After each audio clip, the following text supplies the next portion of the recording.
Hello everyone, I'm glad to welcome you on my channel. Guild of Guardians is gradually approaching the official launch. At the beginning of November there was the project's token sale on Coinlist, and to say that it was just successful is an understatement.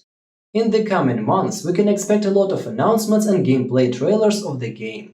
For now, let's take a look at the information the developers have shared with the community. Guild of Guardians has officially launched its ambassador program, and the first batch has already joined the project. As expected, the game has received a lot of support.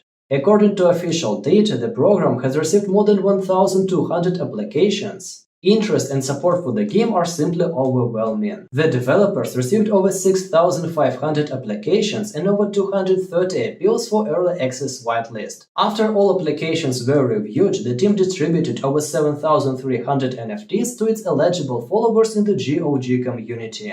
This was done using brand new technology to distribute them, and it cost $0 per gas. As a result, the number of unique NFT owners was increased to more than 5,500.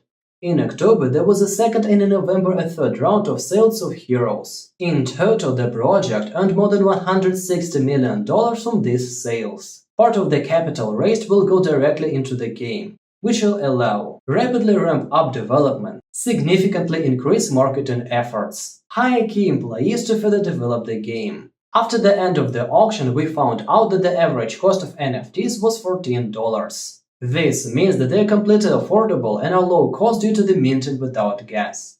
This influx of capital allows the project to not focus on the short-term sale of NFTs, but to focus on creating and developing a truly exciting game that will completely change the industry.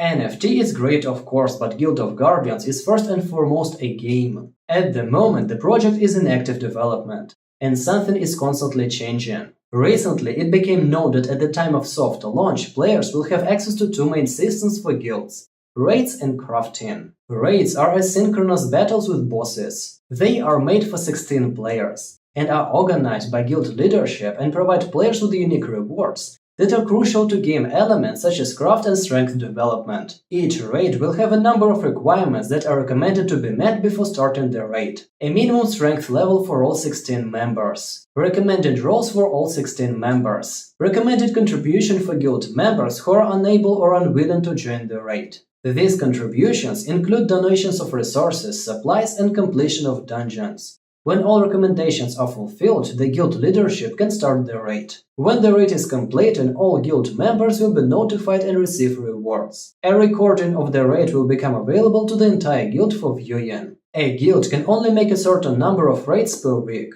At the end of each week, the number of attempts is reset, and a leaderboard is created, showing which guilds have performed best. More information will be available soon when these alternative donation methods are clarified. The guild craft serves the main purpose of creating NFT equipment, which every player needs in order to pass through more advanced levels. In order for a guild to create NFT, they will need several things: a recipe for the specific piece of equipment they want to create. Recipes can be obtained in guild raids. An assortment of cubillets, level 1 to level 4 for all elements. Cubillets can be found in dungeons. And gems, this is in-game currency.